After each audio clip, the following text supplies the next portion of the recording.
اتل ما اوحی الیک من الكتاب واقم الصلاة ان الصلاة تنہى عن الفحشاء والمنکر ولذکر اللہ اکبر واللہ یعلم ما تصنعون۔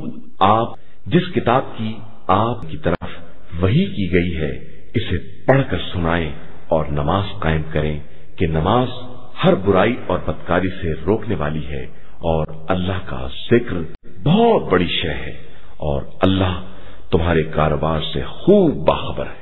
بسم اللہ الرحمن الرحیم، الحمد للہ رب العالمین وصلی اللہ علی محمد وآلہ الطاہرین ولعنۃ اللہ علی اعدائہم اجمعین الی قیام یوم الدین۔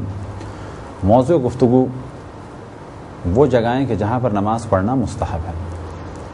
سب سے زیادہ استحباب نماز کا مسجد الحرام میں، یعنی اس مسجد میں کہ جہاں پر کعبۃ اللہ ہے یعنی بیت اللہ الشریف، اور سب سے زیادہ ثواب اس کے بعد ہے مسجد النبوی میں، اور مسجد النبوی کے بعد مسجد کوفہ، اور مسجد کوفہ کے بعد مسجد بیت المقدس، اور ان مساجد کے بعد اپنے شہر میں اگر ہم رہ رہے ہیں تو شہر کی جامع مسجد، اور جامع مسجد کے بعد محلے کی مسجد، اور محلے کی مسجد کے بعد بازار کی مسجد۔ مستحب ہے کہ انسان اگر کوئی عذر نہ ہو، کوئی مشکل نہ ہو تو مسجد میں نماز پڑھے، اور اسی طریقے سے مستحب ہے کہ اہل بیت علیہم السلام کے حرموں میں نماز کو ادا کیا جائے۔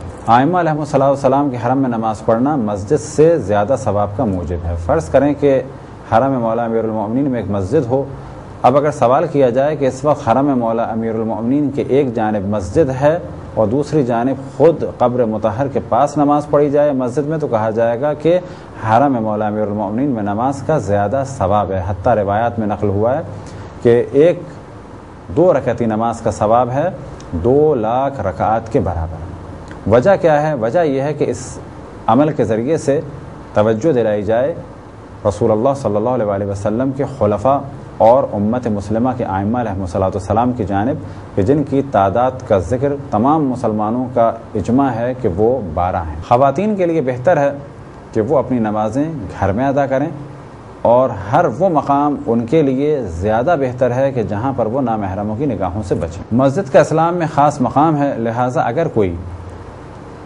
مسجد کو ترک کرے بلا عذر، ترک کے معنی یہ ہے کہ بالکل نہ جاتا ہو، اور عذر کے معنی یہ ہے کہ اگر کسی مشکل کی وجہ سے، یا یہ کہ اس کے کام اتنے زیادہ سخت ہیں کہ وہ صبح نکلتا ہے اور رات کو آتا ہے، اب اگر وہ مسجد نہ جائے تو اس کے لیے نہیں کہا جائے گا کہ یہ مسجد نہیں جاتا، بلکہ مسجد نہ جانے والا شخص اسے کہا جائے گا کہ جس کے لیے مسجد جانا ممکن ہو اور وہ مسجد کے احترام کو پامال کر رہا ہو۔ بس ایسے شخص کی مذمت بھی ہے، اور حتیٰ یہاں تک ہے کہ اگر ایسا شخص کہ جو بالکل مسجد نہ جاتا ہو، یعنی بغیر کسی عذر کے اس کے ساتھ نہ تعلق کو رکھا جائے، حتیٰ یہ کہ اسے رشتہ بھی نہ دیا جائے اور نہ ہی اس کے یہاں سے رشتہ لیا جائے۔ اتل ما اوحی الیک من الكتاب واقم الصلاة ان الصلاة تنہى عن الفحشاء والمنکر ولذکر اللہ اکبر واللہ یعلم ما تصنعون۔ آپ جس کتاب کی آپ کی طرف وحی کی گئی ہے اسے پڑھ کر سنائیں اور نماز قائم کریں کہ نماز ہر برائی اور بدکاری سے روکنے والی ہے اور اللہ کا ذکر بہت بڑی شے ہے اور اللہ تمہارے کاروبار سے خوب باخبر ہے۔ چند وہ مقامات کہ جہاں پر نماز پڑھنا مکروہ ہے، لہذا جو مقامات توضیح المسائل میں ترتیب سے بیان ہوئے وہ آپ کے سامنے بیان کیے جائیں۔ حمام میں نماز پڑھنا، اب حمام سے مراد وہ حمام نہیں کہ جسے ہم لوگ باتھ روم یا غسل خانہ کہتے ہیں۔ حمام سے مراد وہ حمام ہے کہ جو سابقہ دور میں ہوتا تھا کہ بیچ میں ایک حوض ہے اور ارد گرد بہت وسیع جگہ ہے، ایسی جگہ نماز پڑھنا مکروہ ہے، یعنی نہ پڑھا جائے تو بہتر ہے. لیکن یہ کون سا حمام ہے؟ یہ وہ حمام ہے کہ جہاں پر نماز پڑھی جا سکتی ہے، یعنی یہ پاک ہے، پاکیزہ ہے اور نماز مکمل ہو سکتی ہے. عام غسل خانے کے جہاں پر نجاست ہے اور نماز ہی نہیں ہو سکتی، وہاں تو قطعاً نماز پڑھنا حرام ہے. نمبر 2، وہ جگہ کہ جہاں پر سیم اور تھور ہو، یعنی ایسی جگہ کہ جہاں پر زمین نمک والی ہے.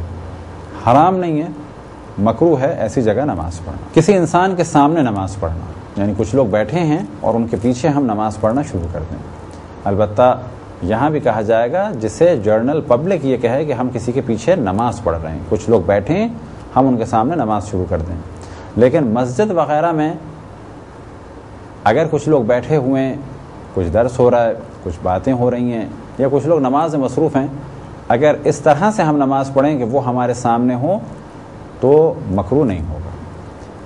یہ جو کراہت ہے یہ جب ہے کہ جب کسی ہم جگہ بیٹھے ہوں، کچھ لوگ سامنے بیٹھے ہیں اور ہم اس طرح سے نماز پڑھیں کہ وہ ہمارے سامنے ہیں.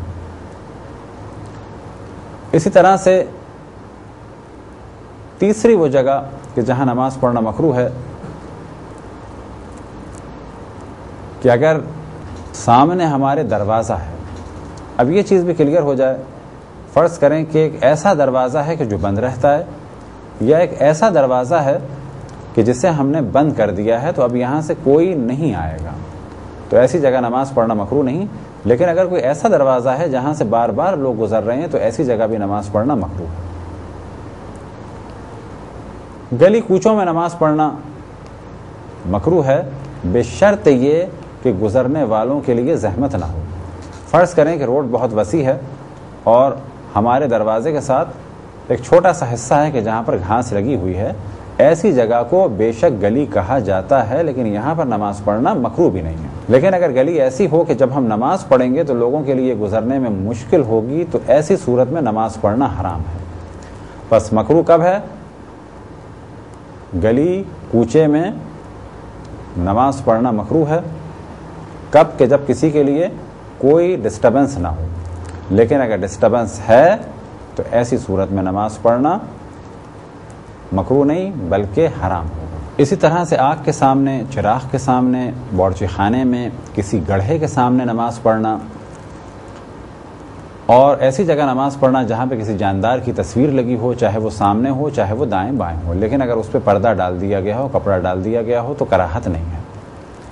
افراد اگر سامنے سے گزریں تو اس کراہت کو ختم کرنے کا طریقہ یہ ہے کہ اپنے اور اس فرد کے درمیان ہم کوئی چیز رکھ دیں. فرض کریں کہ چشمہ ہے یا تسبیح ہے، ہم اپنی سجدگاہ کے آگے رکھ دیں، تو اب اگر کوئی گزر بھی رہا ہوگا تو نماز پڑھنا مکروہ نہیں ہے. ایسے کمرے میں نماز پڑھنا جہاں پر کوئی جنوب ہو، اسی طرح سے قبرستان میں نماز پڑھنا بشرط یہ کہ وہاں پر نماز پڑھنے میں کوئی بہتری نہ ہو. فرض کریں کہ ائمہ رحمۃ اللہ علیہ وسلم کے حرموں کے ارد گرد قبرستان ہیں اور وہاں پر قبروں پہ نماز پڑھی جاتی ہے، تو کہا جائے گا کہ یہاں پر نماز پڑھنے میں ایک بہتری ہے، وہ یہ کہ یہ ائمہ رحمۃ اللہ علیہ وسلم کا حرم ہے.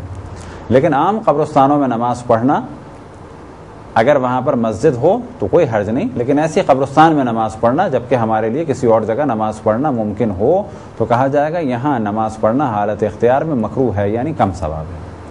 قبروں کے اوپر نماز پڑھنا، قبروں کے درمیان نماز پڑھنا، یا اس طرح سے نماز پڑھنا کہ قبر سامنے ہو، یہ تھے چند وہ مقامات کہ جہاں پر نماز پڑھنا مکروہ ہے. خداوند تبارک و تعالیٰ سے دعا ہے کہ بحق محمد و آل محمد ہمیں اپنے رسول، اپنی حجتوں، خصوصاً امام زمان علیہ السلام کی معرفت اور اطاعت کی توفیق عطا فرمائے. وصلی اللہ علی محمد و آلہ الطاہرین.